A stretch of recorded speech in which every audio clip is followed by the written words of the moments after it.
Welcome to the Tough Decisions Network for Entrepreneurs. I'm Dan Hanford, and my wife, Danae, and I interview successful people sharing stories behind tough decisions that they've had to make along their journey as an entrepreneur. Before we get started, let's hear from one of our sponsors. Have you ever thought about investing in real estate, but find yourself so busy that you don't have time for it? Do you have FOMO, which is the fear of missing out? At HanfordCapital.com, we help investors with passive real estate investments that project better returns than traditional investment vehicles such as the stock market. If you'd like to find out more about our passive real estate investments, visit HanfordCapital.com. That's HANDFORD Capital.com. We will jump on a call with you to discuss your investment goals and to see if our investments are a good fit for you. This advertisement is not to be construed as an offer or recommendation to buy or sell a security. Visit HanfordCapital.com.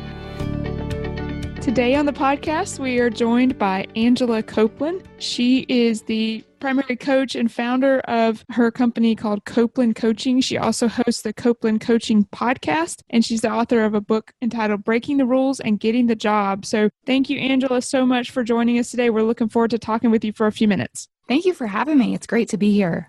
Can you share with us a little bit about your background as an entrepreneur? Sure. I've probably been an entrepreneur since I was a small child, I think.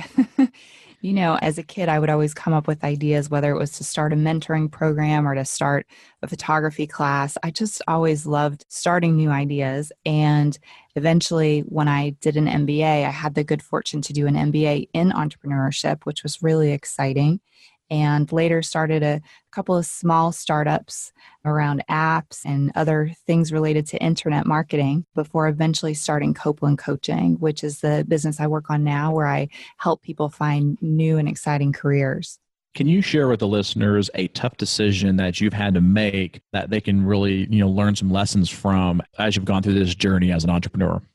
Sure. A large part of my career was spent sort of in the corporate world as a digital marketing director and a VP of digital marketing. And in the corporate world, it was really important to sort of be everything to everybody. You had to have a lot of goals and cover a lot of ground. And I really took sort of that thought process with me into my coaching business. So as a small business, as an individual, it's hard to accomplish so many things. So eventually I kind of had to come to a place where I really took a tough look at all of the goals that I was trying to achieve. I probably had about 20 and boiled it down into 3 goals and thought to myself, how can I focus the most energy on these 3 goals and then do everything I can to not spend time on, say, the other 17 things that was really eating up a lot of bandwidth.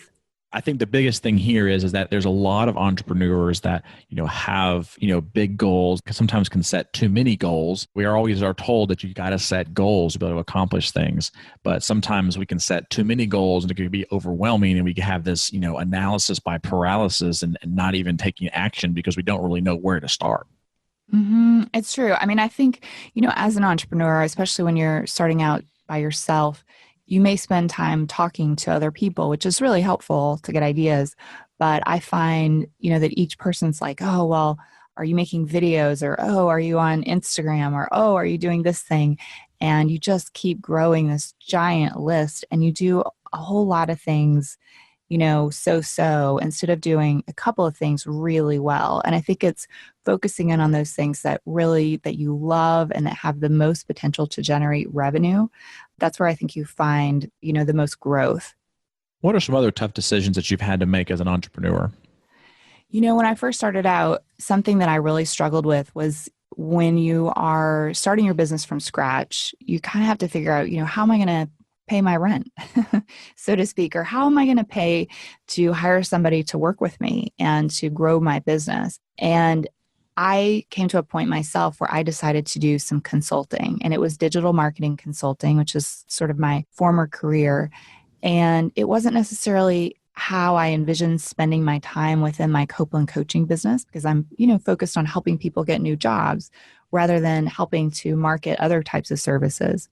But I decided to take on some different projects. And sometimes I was actually on retainer with a couple of organizations. And it really, for me, it created stability while I was able to kind of work out my Copeland coaching business model. And I think it allowed me to sort of survive longer, probably than a lot of other, small businesses do right in the beginning. I think the biggest thing from that example that you just shared of that tough decision is that many times in our businesses, whether they're struggling or they're, trying to get off the ground, or whether they're really successful, there's many times lost opportunities of growth and lost opportunities of revenue. And sometimes they're things that are, hidden that you can tap into to really allow your business to continue to grow and increase on that, hockey stick curve, if you will. Mm-hmm. It's true. I mean, when I was going through this decision, I remember calling a friend who is the CEO of a company in New York. And I said to him, gosh, I'm thinking about doing this consulting. It's in a different area. What do you think? And he said, you would not believe the amount of sort of like grunt IT work that I did in order to hire other people, to have the money to hire people to grow my actual business to the point that it's at today. In the beginning, he said it was stuff I never would have wanted to do, but I was willing to do it to move the rest of the business forward. So what percentage of your company now is, digital marketing versus the job coaching? It's all coaching now. It's all Copeland coaching. So the digital marketing consulting, eventually, I made the choice to let that go away and just to focus on Copeland coaching. So it's strictly just the Copeland coaching, but that other piece that you added in allowed you to be able to, increase your trajectory and then be able to eventually let that one go because you're focused now so much on the career side of things. Mm-hmm. It really gave me the runway that I needed in order to get going. Because I think, sometimes when you're building a business, you're creating a brand. And in my case, it was in a different area than I had previously worked with my professional career. And so it's, you're building a brand, you're creating a name for yourself, you're building trust, you're building a book of business, essentially. You're getting new clients that you never had before. And for me, I had already built a really great reputation for digital marketing. So using sort of both together, I mean, it really, like I said, it gave me a runway to really grow the Copeland coaching business. And what would you say for listeners right now that are looking at, this coaching arena, what would you say is the biggest tough decision that has to be made when deciding to get into coaching? It's a good question. Coaching is really growing as a field in general. I think one thing to realize is that it's not an easy road. And just because you maybe, hang a shingle outside that you do coaching does not mean that people are just going to start lining up outside the door. It requires a lot of other things like marketing and, understanding taxes and finance things and operations. Like there are a lot of pieces about any small business that go beyond that little part that you really like. And so I think if someone were considering being a coach, I would test it out first while you still have your full-time job and sort of get a sense for what it really means to be a coach, really understand the lifetime value per customer that you're able to generate with coaching so that you can understand sort of what that's going to look like and how you might be able to use that amount of money to sort of pay your bills and, invest in your retirement. And what do you think is the number one thing that separates you and your type of coaching from everyone else? Well, in my case, I think I say that other people have like a gambling problem. I have an interview problem. I transitioned my own career from engineering to project management to digital marketing. So my very first job, I redesigned parts on cars for General Motors. And my very last job, I was the vice president of digital marketing, a large bank. I was able to make so many huge transitions in my own career because I love interviewing and I used to do it like a hobby. So many coaches, while they may be great, are often teaching from a place of, they've learned about it or it's sort of philosophical. I'm teaching from a place of, I have been in that interview. I know what's going to happen. I've been there. I've done that in many different industries and many different roles. I've done some research on, some of the things that you have done, and you've won a lot of awards as well. And so what are some things that you can share with us that can help other people in, not just career coaching, but just in coaching in general that can help them, step up their game? Wow. That's a big question. Well, I think One thing that has surprised me when I think about coaching is a lot of coaches, I think, rely on reteaching the material from other people. And I think something that can be really helpful is to get in there and have your own perspective and kind of create your own curriculum. And like, what are your opinions? Like, I think don't just expect to follow a model that someone else has set out and just teach something as if it's from a book that someone else wrote. I would say get in there and create your own brand and your own new, fresh ideas. So, Angela, over your career, you've made, several transitions and several difficult decisions, as just about every entrepreneur is faced with. What have you developed as a strategy for facing these difficult decisions and making the difficult decision? That's a good question. I mean, when I'm faced with a difficult decision, there's sort of a number of things I do almost all at the same time. I tend to think a lot, as many people do. I write about it a lot. I do a lot of research. I try to learn as much about things as I can. So there's a lot of sort of like internal reflection going on. I'm also very fortunate that I have a lot of mentors in my life, and I reach out to them and I ask for help and I say, this is what I'm struggling with. These are things I'd like feedback on. So I don't just stay in my own head, and then I take a little time to kind of sleep on it. And then ultimately, I think one thing is I'm a risk taker. So I'm willing to try things, even if it's possible that I might fail. Yeah, we can't be afraid of failure. And I know that's where a lot of entrepreneurs get stuck because they're, afraid to make that next step because of the what ifs. And that definitely can hold people back from the success that they can have. So you mentioned reading and you mentioned getting out of your own space or your own headspace, with the mentors as well as reading. So do you have a book that you would recommend for our audience as something that's either, affected the way you make decisions or how you run your business now? There's a book I'm reading right now by an author who I just love and had seen speak in person and, seen speak online, who did a TED Talk a while ago. Her name is Angela Duckworth. And I've been kind of rereading her book, which is called Grit, lately. I'm sure you've heard of it. But the thing that I saw in the book, which I really loved, and it ties back to what I mentioned about sort of tough decisions, is she talks about a discussion that she had with Warren Buffett.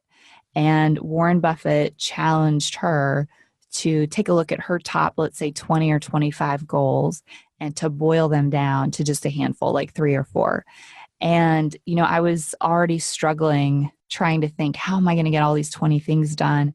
And I'd already started to think maybe I should reduce the number.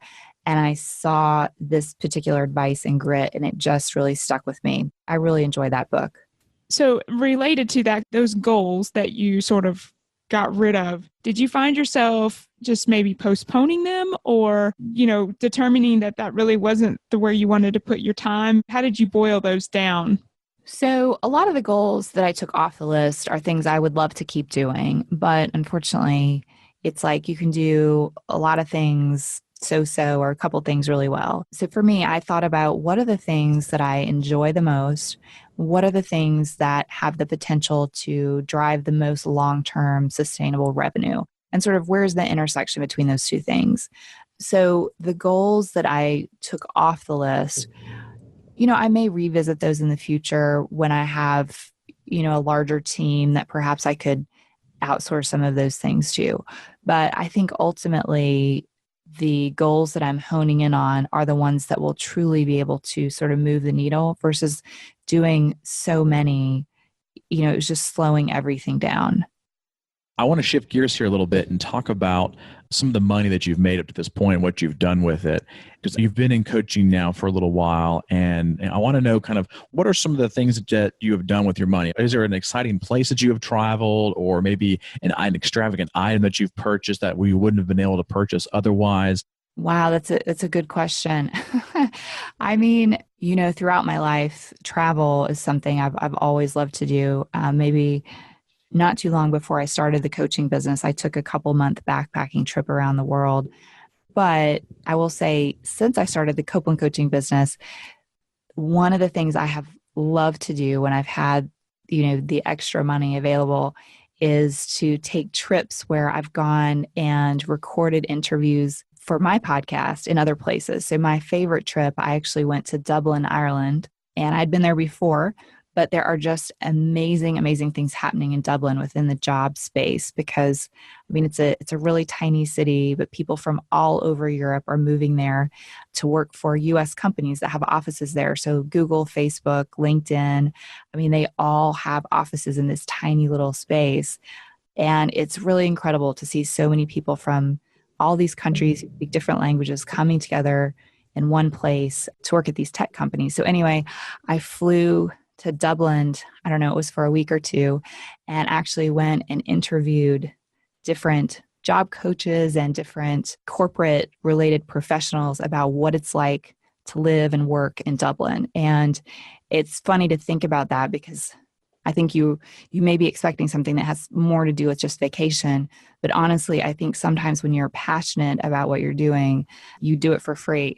So, I mean, that's kind of how I've chosen to spend some of my money. No, that's one of the things I like about, having a business like, coaching or a podcast or, something like that, that you can travel just about anywhere in the world as long as you got an internet connection and Wi-Fi, or at least an ability to have battery to be able to shoot a video. You can actually set up your business and do whatever you want, wherever you want. And that's one thing that Danae and I are working on fleshing out right now is a tour of the country and around different places around the world where we can do live interviews with entrepreneurs where they are, where they live, and kind of get a behind the scenes look at some of these entrepreneurs and some of the tough decisions that they have to make on a daily basis. And the nice thing is that it allows us to be able to share this with the world. We have listeners all across the world now. And so we were able to share this with a lot of people, but we're also able to, write off a lot of these expenses as a business expense from and being able to, travel the world, which I think is really neat. What's the number one item on your bucket list right now? Gosh, number one item on my bucket list, I would say to really focus as much energy as possible into my podcast. It's the thing that brings me the most joy and has the most potential. And so it's just really continuing to grow my audience on the podcast. And how can the listeners reach out to you if they want to continue to follow you and get some more information from you?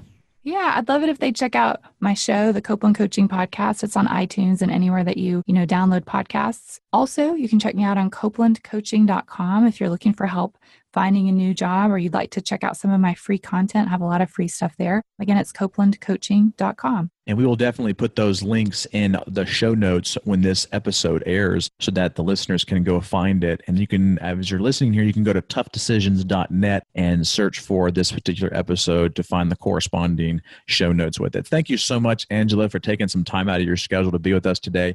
I wish you the very best, and I hope you have a great rest of your day. Thank you. It's been great to be here. You as well. Bye-bye. Thank you for listening to the Tough Decisions Network. Be sure to visit toughdecisions.net to gain access to show notes for this episode and to join our free weekly entrepreneur email where we will send you news about the latest technology for your business, inspiring quotes, and the latest books for entrepreneurs. That's toughdecisions.net.